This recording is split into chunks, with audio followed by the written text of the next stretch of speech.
منتخب المغرب عاش النهارده في كأس العالم للناشئين سيناريو خيالي وللتاريخ حقيقي.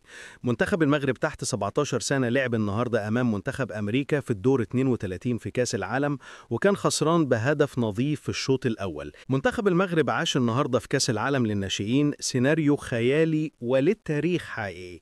منتخب المغرب تحت 17 سنة لعب النهارده أمام منتخب أمريكا في الدور 32 في كأس العالم، وكان خسران بهدف نظيف في الشوط الأول. الجنان بقى إن منتخب أمريكا ضيع ركلة جزاء في الدقيقة 59، ومنتخب المغرب سجل هدف التعادل في الدقيقة 89، واللي سجل الهدف هو البديل عبد الله وزان وبرجله الضعيفة كمان، وبعدها اتصاب وخرج.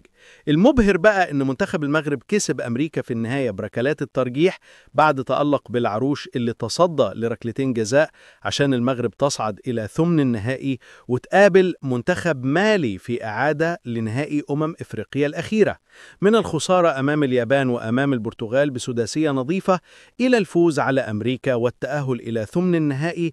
ريمونتادا عظيمة وتاريخية لمنتخب المغرب.